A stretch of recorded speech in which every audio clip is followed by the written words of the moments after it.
Hello guys, and welcome to King Game Reviews, and I am the King 4427, bringing you a completely unscripted review of modern games that I've been playing.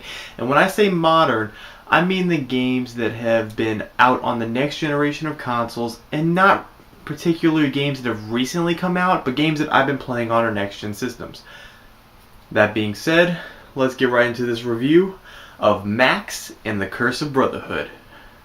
Max and the Curse of Brotherhood is a freaking amazing game. It's a really cool 2.5D side-scroller that involves you playing as a boy named Max out on a journey to save his brother.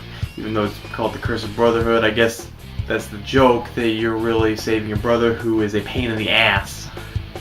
The story pretty much follows that Max comes home one day from school or hanging out with his friends or whatever, and his brother is tearing his shit apart in his room. Like, he's destroying everything that he pretty much owns. And he's just like causing him to freak out. So Max goes on to a site that's a parody of Google called Giggle, and then he finds some ancient evil curse and causes the enchantment to happen, and then a monster comes from another dimension and steals his brother away. Now it's up to Max to go through the portal and save his brother. And that's pretty much the entirety of the plot. Well, there's a little bit more in depth. Pretty much that's all you need to know about this game. And does that make any sense, really, that plot? I don't think so. But it really doesn't need to make sense at all. I mean, this game, really, and embodies the thought of a kid. Like, this is something a kid would think up, like a monster taking his little brother when he goes out to save it, being the hero. It even becomes more of a childish imagination when you find out the stuff that you do in this game. Now, as I said, the game is a 2.5D side-scroller, meaning the entire world around you is in 3 dimensions, but you can only walk from the left to right. You cannot go forward and backward in the world, and pretty much you just platform, climbing on top of objects, ropes, jumping on top of boxes, pushing boxes. It's a puzzle platformer pretty much, and in every sense of the word, it's a lot of fun. I mean, like, the platforming is very solid when you get the hang of it. The controls are tight. When you make Max jump, he will jump. When you climb a rope, it'll work perfectly. But then the game throws a few extra things in for you. It even throws in these really, really cool running sections. Now, the running sections are pretty much events where you have to run constantly throughout the level non-stop, or else Max will die. It sets up a moment where something is either chasing you or something is breaking apart, and Max will have to, well, you'll have to make Max completely run down the entirety of the level without stopping, because if you stop once, it's your ass. You seriously cannot fuck up once in these running sections at all. And that can be a frustrating part of the game, but I'll get into that a little bit later. Now, for the puzzle portions of the game, these can be really easy, or these can be, oh my god, I hate this shit, please make it stop. But most of the time, the game is actually really fun, up until the very last sections of the game, when it gets really just ball-breaking difficult. I mean, I can't believe how much fun I was having with this game being incredibly easy, and then in one just foul swoop, the game gets ridiculously hard. I mean, these puzzles are very creative. I give credit to the game. It even mixes some of the running sections with some of the puzzle sections where characters will have to chase you if you go down to them, so you have to lure them into a trap, which is very, very cool. There's even times where you have to trap an enemy in a thing and use them as a platform. That is very cool. But the real thing that sells this game is not the running sections, it's not the solid platforming, it is Max's magic marker. You heard me right. A magic marker. Through a series of circumstances I will not explain, in order to save his brother, he gains the power of a magic marker, which allows him to control the elements of this real world. So he can actually lift rocks with the magic marker, which by hitting one of the trigger buttons, it will shoot out the marker, and then you can move the marker around, and then you can lift certain objects. Like, you can lift rocks from the ground, or you can actually bring it over and you can lift vines, and you can connect the rocks to the vines so you can climb on them as ropes, or you can even create the rocks to lift yourself over them as platforms. You can create a row of platforms with the rocks and break them apart as you please. You can even eventually control water and throw yourself over a tidal fall, which is very cool. I'll give the game credit that it gets very creative with these. There's a few elements, of course, I wish they would use: fire, wind, and all that, and maybe some heart. Anyway, This magic marker really does make the game, and it makes those running sections hella fun and frustrating at the same time.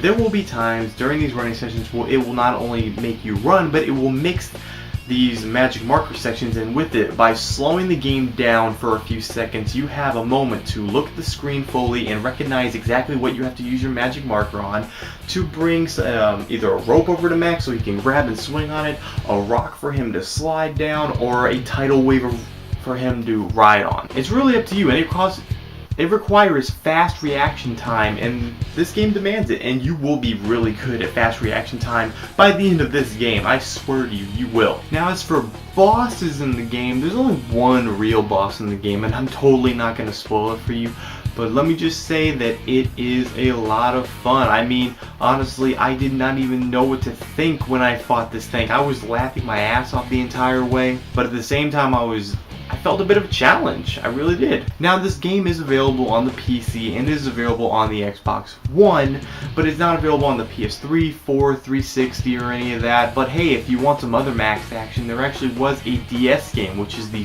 first in the line of the Max. But that game is not a 2.5D or anything. It's a classic side-scroll, and of course, you're going to be using your little DS pen and messing around with the screen. I think this game is an improvement over that game in every single way possible, and it's a lot more challenging. Now, the level design in this game I thought was really good. Now, it's very cliched level design, I think, where each one is based off of an element. You got your rock level, your fire level, your water level, your forest level. You've got your underground caverns, but these look great.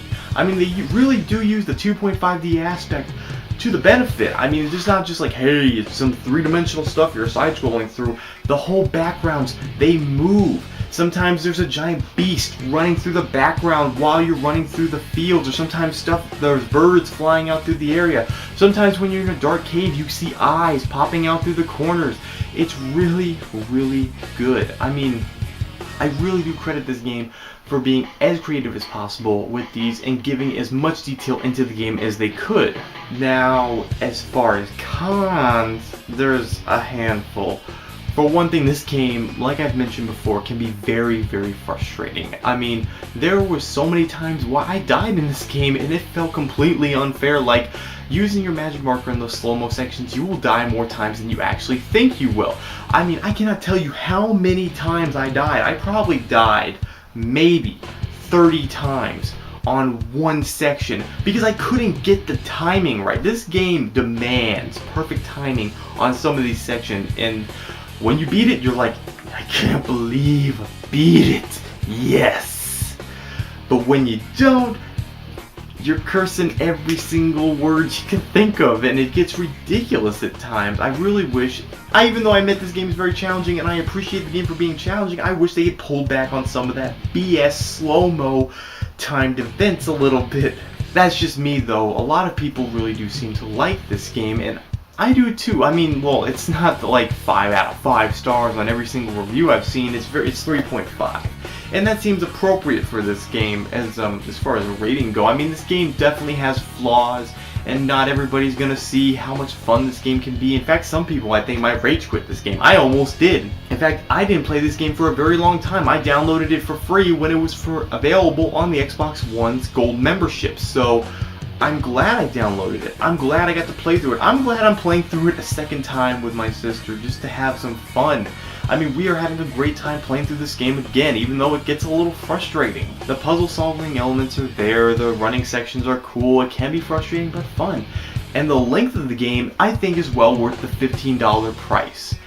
Yes, the game is $15, but depending on how good you are at side scrollers, you'll be getting 4 to 6 hours playing this game. 4 to 6 hours depending on your skill. I was terrible, so it took 6 in my first playthrough.